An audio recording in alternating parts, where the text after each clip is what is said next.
오르는 산은 비슬산입니다. 일반적으로 비슬산을 오르는 코스는 유가사를 통과해서 천왕봉을 오른 후 참꽃 군락지를 보고 다시 유가사로 하산하는 코스입니다.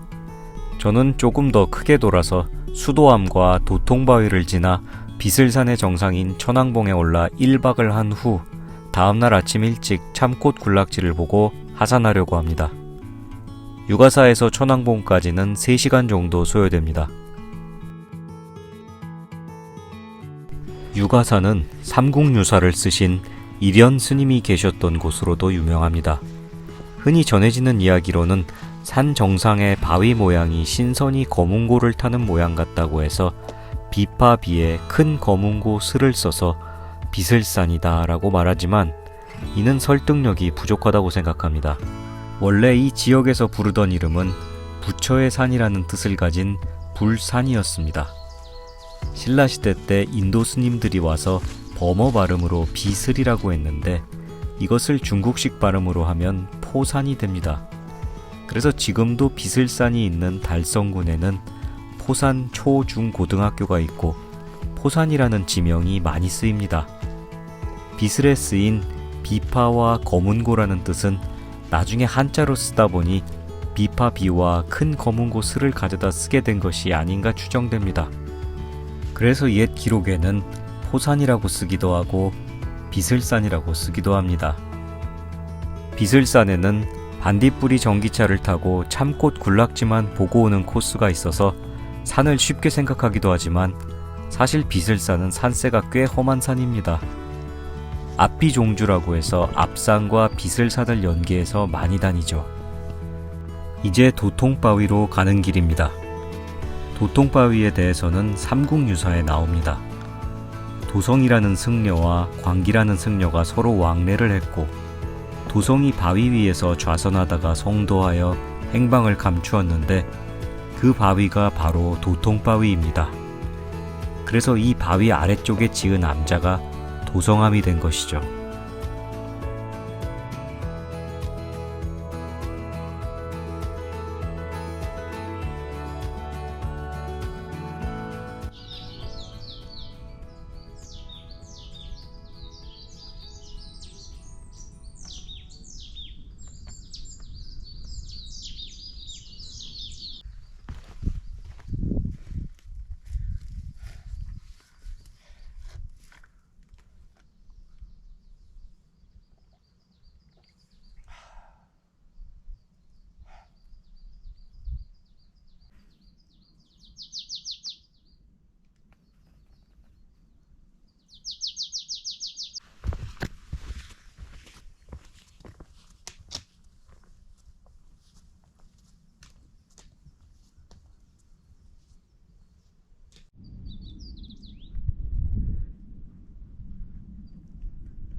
비슬산의 최고봉, 해발 1084m 천왕봉입니다.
잘 알려지지 않았지만 천왕봉 바로 아래에는 샘터가 있습니다.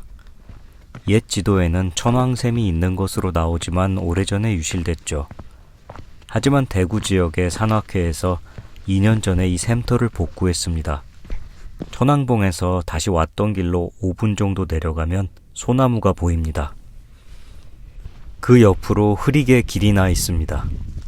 산 정상부에서 깨끗한 샘물을 구할 수 있다는 것은 매우 감사한 일입니다.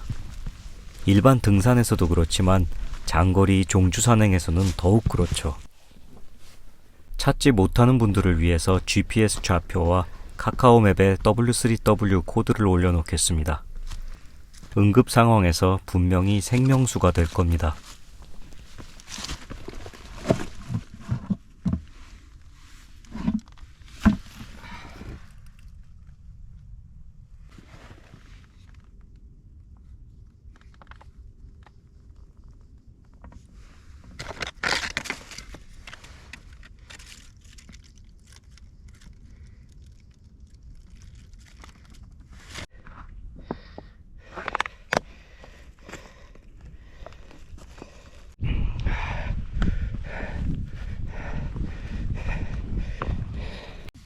그냥 마셔도 되는 샘물이기는 하지만 산에서 취소한 모든 물은 정수하는 것을 권해드립니다.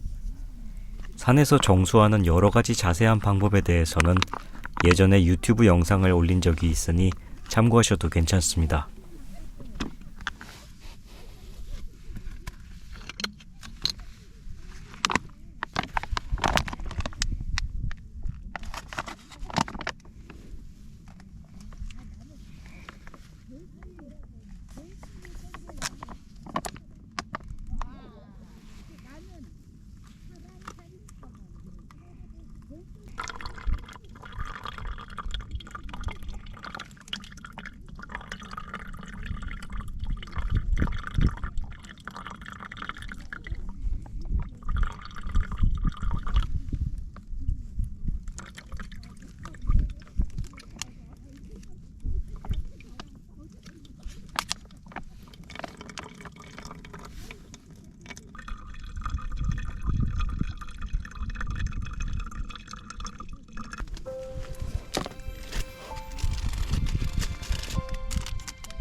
참꽃이라고도 하는 진달래는 우리나라 산 어디에서나 볼 수 있는 아름다운 꽃입니다.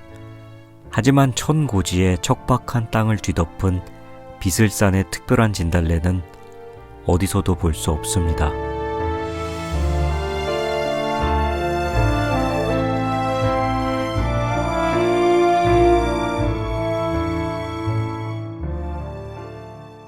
산에 처음 오르는 사람은 늘 묻습니다. 얼마나 더 가야 돼요? 너무 힘들어요. 그러면 같이 온 일행은 늘 다 왔다고, 조금만 더 가면 된다고 대답합니다. 등산이 아니라 이 똑같은 상황을 인생으로 바꿔보겠습니다. 인생을 처음 사는 사람도 묻습니다. 얼마나 더 가야 돼요? 너무 힘들어요. 너 이래가지고는 끝까지 못 가. 다른 사람들은 어디 있는 줄 알아? 넌 한참 뒤처졌다고. 지금 뭐 하는 거야? 사람들은 이렇게 대답해 주곤 합니다. 하지만 등산에서처럼 다 왔어. 지금까지 잘해왔어. 조금만 더 가면 돼. 어쩌면 이러한 격려가 인생에서 행동식이 되는지도 모릅니다. 산을 오르는 것처럼 인생을 오른다면 어느새 지금은 정상입니다.